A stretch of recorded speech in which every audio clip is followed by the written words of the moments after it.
Hello and welcome back guys. इस particular session में हम लोग लैम्डा एक्सप्रेशन और फंक्शनल इंटरफेस का फोर्थ पार्ट डिस्कस करेंगे, जिसमें हम आगे और भी जो बहुत सारे लैम्डा एक्सप्रेशंस के पैरामीटराइज्ड फंक्शन के साथ उसके यूजेस होते हैं, या रिटर्न टाइप वाले मेथड के साथ उसके यूजेस होते हैं, और हम लैम्डा एक्सप्रेशंस को लिस्टनर के साथ या रनेबल इंटरफेस के साथ कैसे यूज करेंगे, ये सारा चीज़ मतलब हम आगे डिस्कस करने वाले हैं गाइस। लेकिन उससे पहले मेरा आपसे रिक्वेस्ट है कि अगर आपने ना लैम्डा एक्सप्रेशन से रिलेटेड या जावा 8 से रिलेटेड मेरा प्लेलिस्ट नहीं देखा है, तो इस प्लेलिस्ट को आप जरूर देखिए। यहाँ स्टार्टिंग से देखिए, 3 वीडियो मैंने आपको बना दिया है, जिसमें मैंने लैम्डा एक्सप्रेशन क्या होता है, फंक्शनल इंटरफेस क्या होते हैं, और लैम्डा एक्सप्रेशन के अंदर हम लैम्डा एक्सप्रेशन कैसे बनाते हैं, ये सारा चीज़ यहाँ पे मैंने बता दिया है।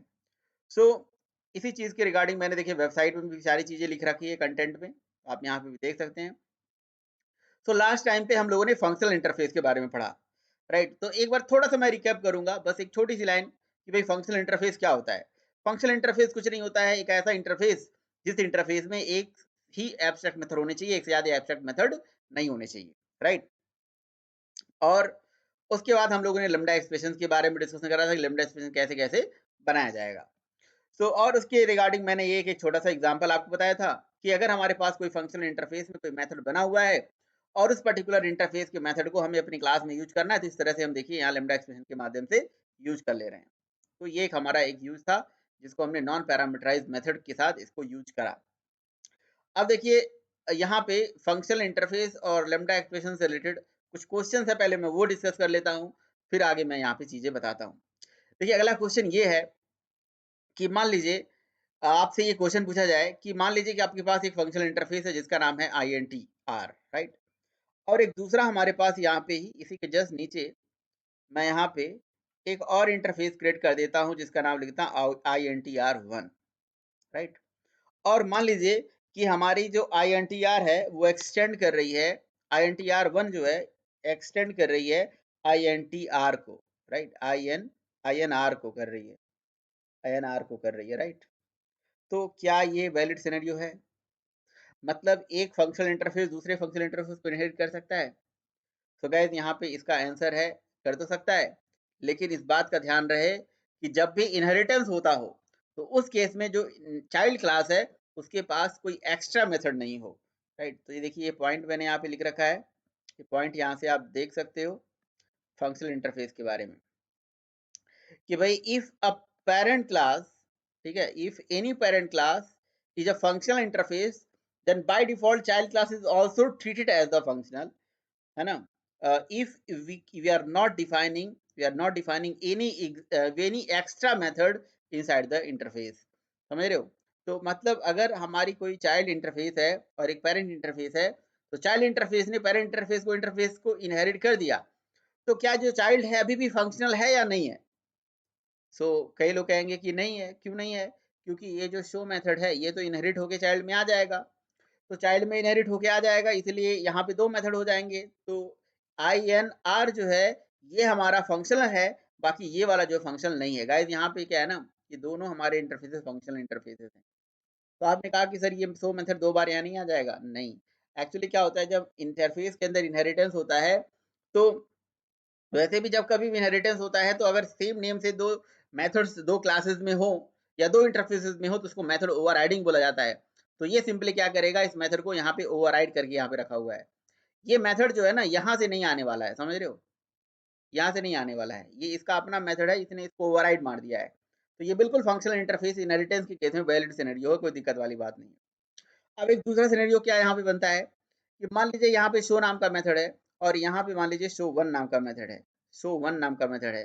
तो क्या ये फंक्शनल इंटरफेस की कैटेगरी में आएगा? तो ये बिल्कुल फंक्शनल इंटरफेस कैटेगरी में नहीं आएगा, एरर भी आ रहा है देखिए कंपाइल टाइम पे, क्योंकि मैंने @ फंक्शन लगा रखा है यहाँ पे। तो ये एरर क्यों आ रहा है? क्योंकि देखिए यहाँ पे INR1 नाम का जो इंटरफेस है, INR1 नाम का जो इंटरफेस है, ये INR इंटरफेस को इनहेरिट तो कर रहा है। तो इसका जो एक सिंगल मेथड है वो इसके चाइल्ड इंटरफेस के अंदर पहुंच जाता है, लेकिन समझ रहे हो, चाइल्ड इंटरफेस के अंदर का मतलब इस INR1 इंटरफेस में दो मेथड आ गए।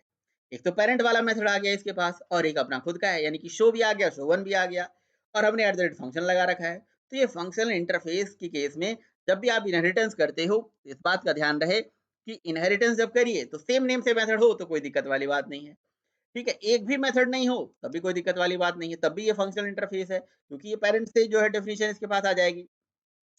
बट इसके पास ना एक्स्ट्रा मेथड नहीं होना चाहिए। अगर एक्स्ट्रा मेथड है तो ये फंक्शन ट्रीट नहीं करा जाएगा। That is very important point. ये एक छोटा सा रूल था जो हमें याद रखना पड़ेगा। गाइस अगर आपको ये चीजें नहीं समझ में आ रही हैं तो आप कमेंट बॉक्स में जरूर कमेंट करके पूछ सकते हैं। कुछ भी क्वेरी, किसी भी टाइप की क्वेरीज, किसी भी टॉपिक से रिलेटेड, इवन जावा, एंड्रॉयड, आपके स्प्रिंग, किसी भी चीज से रिलेटेड क्वेरीज है तो आप जरूर कमेंट बॉक्स में क्वेश्चन पूछा करिए। और चैनल को जरूर लाइक करिए यार, लाइक नहीं करते हो आप लोग। ओके, सो सो यहाँ पे देखिए गाइस है क्या, अ, ये जो हमारा पर्टिकुलर मेथड है फंक्शनल इंटरफेस में, ये जो मेथड है यानी कि शो वन नाम का जो मेथड है, ये शो वन नाम का जो मेथड है, ये मेथड यहाँ पे अभी नहीं बनाइए आप। सेम नेम से मेथड याद रखिए या तो अलग रखिए। ये तो हमारी कहानी क्लियर हो गई। अब मैं इसको हटा देता हूँ, है ना। अब मैं एक सिनेरियो कुछ और लेके चलता हूँ। यहाँ पे इनहेरिटेंस के केस में तो सेम नेम से आप ऐसे मेथड रख सकते हो। अब मैं फंक्शनल इंटरफेस को जरा पैरामीटराइज मेथड के साथ आपको यूज करके दिखाता हूँ, ठीक है। जैसे अगर आपको याद हो तो हम लोगों ने अपनी वेबसाइट में यहाँ पे बताया था, शुरू में स्टार्टिंग में ही आपको पढ़ाया था कि देखिए हम अपना मेथड जो है बिना पैरामीटर वाला भी ले सकते हैं, ठीक है। हम पैरामीटर वाला भी ले सकते हैं, देखिए पैरामीटर वाला भी हमने लिया हुआ था, फिर विथ रिटर्न वाला भी लिया था, विदाउट रिटर्न वाला भी लिया था। ये सब हम यहाँ पे प्रैक्टिस करने वाले हैं। तो चलिए, तो एक और क्लास, लेट से एक और क्लास क्रिएट कर लेते हैं, इसी टेस्ट को कॉपी करके यहाँ पेस्ट कर देते हैं और इसका नाम टेस्ट 2 रख देंगे, ठीक है। अब मान लीजिए कि हमारे पास इस क्लास के अंदर हम मेथड ले लेते हैं, लेट से एक इंटरफेस ले लेते हैं ऐड नाम से, राइट। और या ऐड ही नाम से रहने देते हैं। और यहाँ पे मैं बेसिकली ऐड नाम से ही मेथड भी बना लेता हूँ, ठीक है। ये ऐड कैपिटल लेटर में लिख देते हैं क्योंकि ये इंटरफेस का नाम है, ठीक है। और ऐड नाम का मेथड बना लेते हैं जिसमें हम int x comma int y दो पैरामीटर ले लेते हैं, ओके। तो इंट एक्स इंट वाई दो पैरामीटर हमने ले लिया, यहाँ से बीच में हटा देते हैं। तो देखिए एक तरीका क्या है भाई, अब अगर आपको इसे कहा जाए कि यूज करना है तो क्या करोगे। इसका तरीका यही है, यहाँ पे कोई एरर नहीं है, ठीक है, बढ़िया है।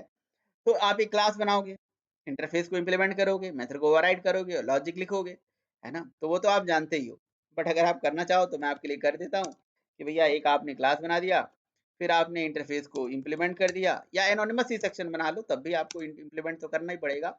और इसके लिए एक डॉट क्लास फाइल मेमोरी बनती है, जैसे मैंने आपको लास्ट टाइम पे दिखाया भी था, ठीक है। यहाँ पे आप लॉजिक लिख दीजिए, ठीक है। जो भी आपको इस इंटरफेस से काम करवाना है, लेट्स से मुझे इसे सम करवाना है, तो मैंने लिख दिया एक्स प्लस वाई, ठीक है। तो ये नेसेसरली आपको हेडक है ना। फिर आप यहाँ पे क्या करोगे, उसका ऑब्जेक्ट बना के कॉल करोगे। तो मैं आपसे ये कहूँ कि जी आपको ये काम करने की जरूरत ही नहीं है, ठीक है। आप इसी मेथड को लेमडा से रिप्रेजेंट करा सकते हो। कैसे, आप ऐसे जो आपका इंटरफेस है यानी कि ऐड नाम का इंटरफेस है, उस इंटरफेस का रेफरेंस लिख दीजिए, यहाँ पे ये साइन लगाइए। अब ये इस पर्टिकुलर पैरेंथेसिस में आप दो पैरामीटर भेजेंगे क्योंकि यहाँ पे क्या है, दो वैल्यूज जा रही हैं, राइट।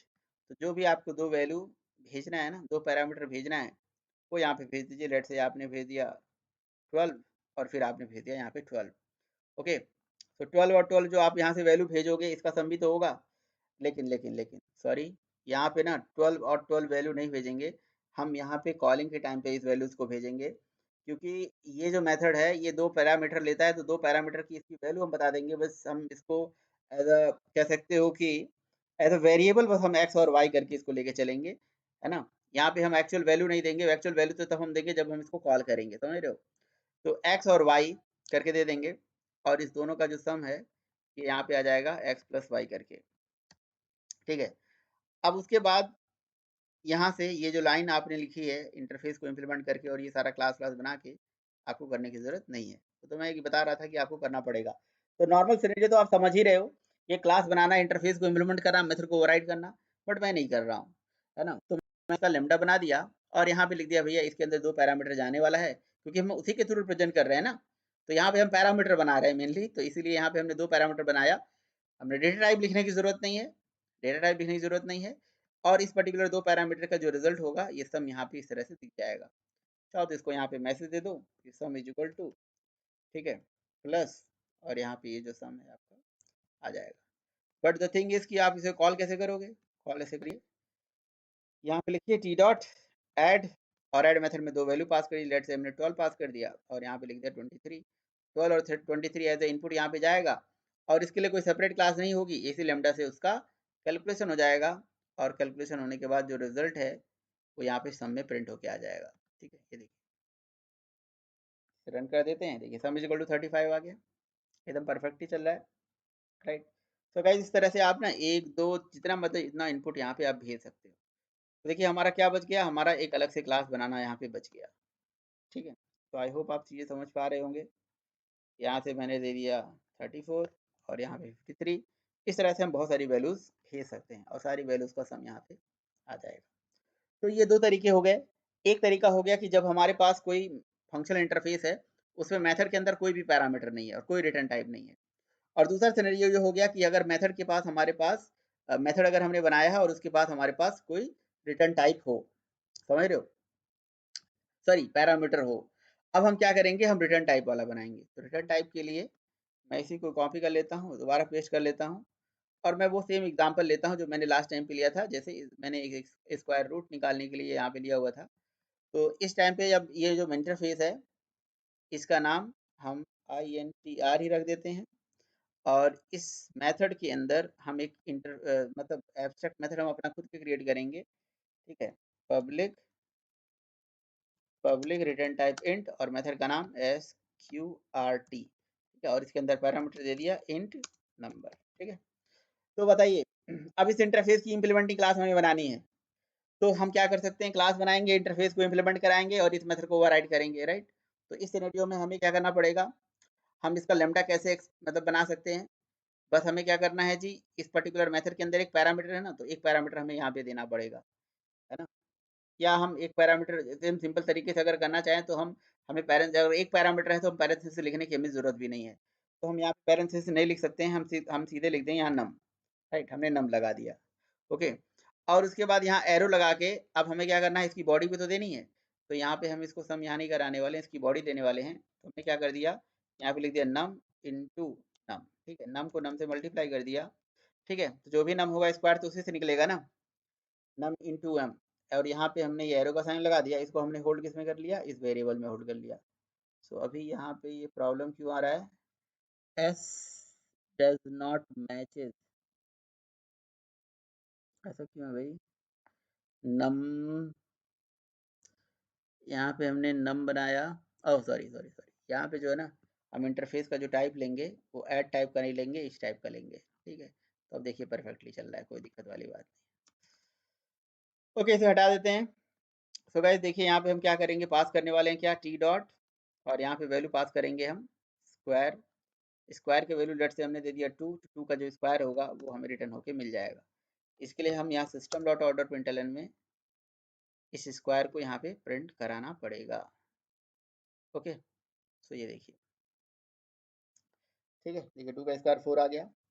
तो गाइस इस तरह से देखिए हमें करना क्या होता है, करना यही होता है कि जब भी हम पैरामीटराइज वाला मेथड बनाते हैं और वो भी रिटर्न टाइप वाला होता है, तो रिटर्न टाइप के केस में हम लेमडा को जो रिटर्न वैल्यू होती है वो यहाँ पे लिख देते हैं कि भैया हमारी रिटर्न वैल्यू ये यहाँ से जो पर्टिकुलर ऑपरेशन होने वाला है उस पर्टिकुलर ऑपरेशन से जो रिटर्न वैल्यू होगी, नहीं ये रिटर्न वैल्यू नहीं है, ये तो बेसिकली पैरामीटर है, वो रिटर्न वैल्यू ऑपरेशन चलते ही अपने आप यहाँ पे उसकी रिटर्न वैल्यू मिल जाने वाली है, समझ रहे हो। यानी कि नम इंटू नम का ऑपरेशन होगा, ये पैरामीटर होगा, जिस पैरामीटर से ये ऑपरेशन होके इसकी रिटर्न वैल्यू यहाँ पे हमें मिल जाएगी, समझ रहे हो आप। तो इस तरह से हम पैरामीटराइज वाला जो पैरामीटर की और विथ रिटर्न वाला जो मेथड इम्प्लीमेंट कर सकते हैं। गाइस तो ये तो सिंपल तरीके हो गए कि अगर हमारे पास कोई मेथड के अंदर कोई पैरामीटर ही नहीं हो तो कैसे करेंगे, पैरामीटर हो तो कैसे करेंगे, लेमडा इस कैसे बनाएंगे, या अगर हमारे पास पैरामीटर के साथ कोई रिटर्न टाइप हो तो कैसे बनाएंगे। अब हम बात करते हैं इसका रियल यूजेस की, जो हम अपने किसी एक एप्लीकेशन में इसको बना के देखते हैं। लेट्स से हम इसके लिए एक लिसनर बनाते हैं, हम एक कोई GUI एप्लीकेशन बनाएंगे, उसमें इसको यूज करके देखते हैं। तो देखिए मैं GUI करके एक क्लास, GUI ऐप करके एक क्लास बना लिया, और यहाँ पे इसका मैं रियल यूज आपको दिखाने वाला हूँ। देखिए GUI ऐप करके यहाँ पे हम क्लास बना लेते हैं, और यहाँ पे एक फ्रेम क्लास का यूज करेंगे, बेसिकली हम AWT का यूज करेंगे। Frame f is equals to new frame, ठीक है। तो हम फ्रेम क्लास का एक ऑब्जेक्ट बना के एक फ्रेम क्रिएट कर लेते हैं और यहाँ पे लिख देते हैं कि भाई ये हमारी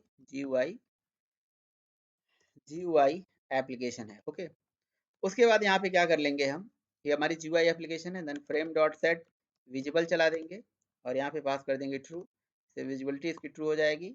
एफ डॉट सेट सेट यहाँ पे हम कर देंगे साइज, जिससे हमारी फ्रेम का जो साइज है वो सेट हो जाएगा। तो यहाँ पे हम देते हैं 400, 400, ठीक है।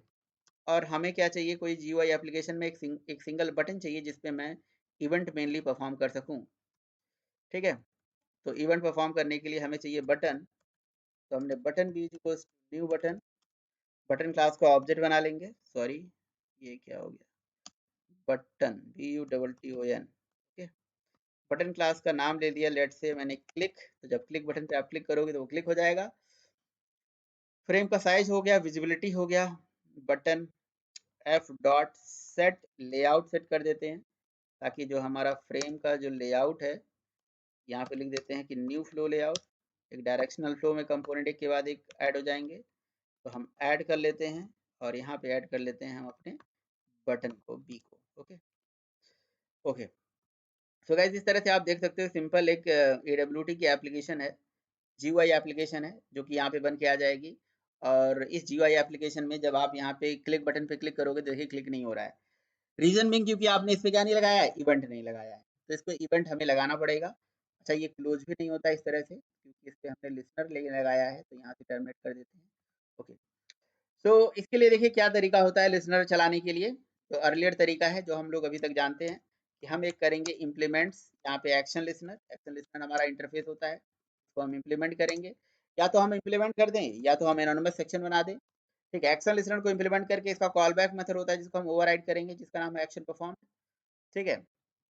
एक्शन परफॉर्म को इस तरह से हम ओवरराइड कर देंगे और देन उसके बाद हम बटन का इसके साथ रजिस्ट्रेशन कर देंगे, लिख देते हैं भाई बी डॉट एंड लिख देते हैं set set on click listener, ठीक है। एक minute, set action listener, sorry हमारा एक्शन लिसनर है ना, सेट नहीं होता ऐड होता है, very sorry, add action listener Android में एक्चुअली सेट होता है। तो यहाँ पे हमें अपने लिसनर क्लास का ऑब्जेक्ट पास करना पड़ेगा, यानी कि GUI ऐप क्लास का ऑब्जेक्ट पास करना पड़ेगा। तो यहाँ पे हमने न्यू GUI ऐप करके अपनी क्लास का रेफरेंस दे दिया। अब उसके बाद यहाँ पे जब हम button system dot out dot println के अंदर जब हम यहाँ पे हेलो हाय कुछ भी प्रिंट कराएंगे, तो जैसे बटन पे क्लिक करेंगे तो ये हेलो हाय प्रिंट होके आ जाएगा।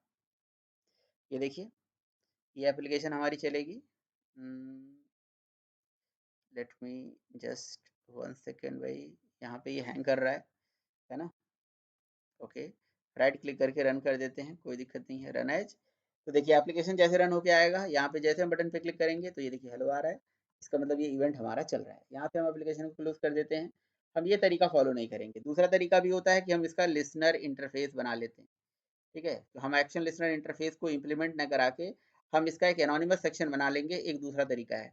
बट ना ही मैं एनोनिमस सेक्शन बनाऊंगा और ना ही मैं लिसनर इंटरफेस को यहाँ पे इम्प्लीमेंट करने वाला हूँ, राइट। तो इस पर्टिकुलर जगह पे यहाँ पे हम एक काम कर सकते हैं, इसी जगह पे हम लिख सकते हैं न्यू ऑन क्लिक लिसनर, ठीक है। मैं ये भी तरीका आपको दिखा देता हूँ। ऑन मतलब एक्शन लिसनर जो भी है हमारे पास यहाँ पे ऑन क्लिक लिसनर एंड्रॉयड के अंदर चलता है। तो इस पर्टिकुलर इवेंट के लिए यहाँ पे हमने ऐसा दे दिया, एप्लीकेशन को रन कर दिया। तो आप देख सकते हो कि जब मैं हाई बटन पे क्लिक मारूंगा, मतलब क्लिक पर क्लिक करूंगा, तो ये देखिए हाई पे चल गया। इसका मतलब ये हो गया कि हम एनोनिमस लिसनर को भी इम्प्लीमेंट करके ये काम कर सकते हैं। यानी कि इस पर्टिकुलर मेथड को हमें क्या चाहिए, एक लिसनर क्लास का ऑब्जेक्ट चाहिए होगा, राइट। तो इस लिसनर क्लास का ऑब्जेक्ट हमें बनाने की जरूरत नहीं है। कोई भी लिसनर क्लास का जो ऑब्जेक्ट है उसको हमें बनाने की जरूरत नहीं है, क्योंकि उस ऑब्जेक्ट को बनाएंगे तो नो डाउट उसके लिए हमारा क्या हो रहा है, एक मेमोरी वेस्टेज ही हो रहा है। तो यहाँ पे हम पैरेंथेसिस लगाएंगे, डॉलर ऐसे ग्रेटर देन का साइन लगाएंगे, समझ रहे हो, ग्रेटर देन का साइन लगाएंगे और उसके बाद यहाँ करली ब्रैकेट ओपन एंड क्लोज कर देंगे। Then system dot out dot sorry SYSO system dot out dot println और यहाँ पे दे देंगे हम हेलो, ओके। सो बेसिकली जो हमारा ऑन क्लिक लिसनर है ना, उसमें पैरामीटर भी तो होता है एक्शन इवेंट टाइप का। तो इसमें एक्शन इवेंट टाइप का पैरामीटर दे दीजिए, event action event E type का, ओके। तो बस दैट्स इट, खत्म। देखिए आप इस सिंगल लाइन से करने से, चूँकि वो जो मेथड है ना, उस मेथड को हमने यहाँ पे एज़ अ लैम्ब्डा से इसे रिप्रेज़ेंट करा दिया।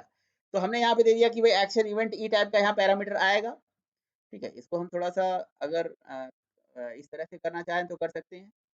इस तरह से आपको दिखाने के लिए कि भाई यहाँ पे आप बड़ा लॉजिक लिखना चाहो तो लिख सकते हो।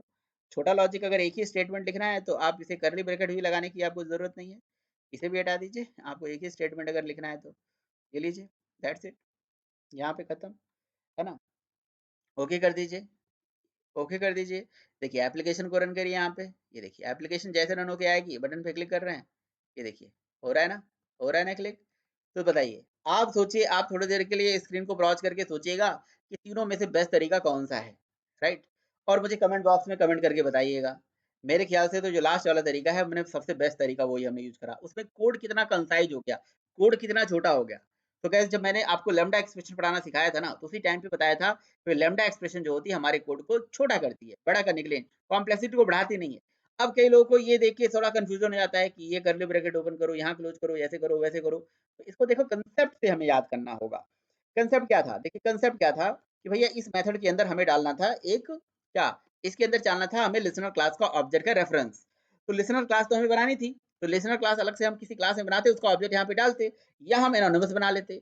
अब एनोनिमस क्लास हम नहीं बनाना चाहते हैं, तो यानी कि हम एक्शन लिस्टनर इंटरफेस को इम्प्लीमेंट करने वाली क्लास का एक ऑब्जेक्ट बनाते। यानी कि वहाँ पे एक क्लास बनती थी, जो क्लास एक मेथड को ओवरराइड करती थी। तो हमें बस उस मेथड को ध्यान में रखना है, राइट? यानी कि एक्शन परफॉर्म मेथड को ध्यान में रखना है। एक्शन परफॉर्म मेथड कैसे था?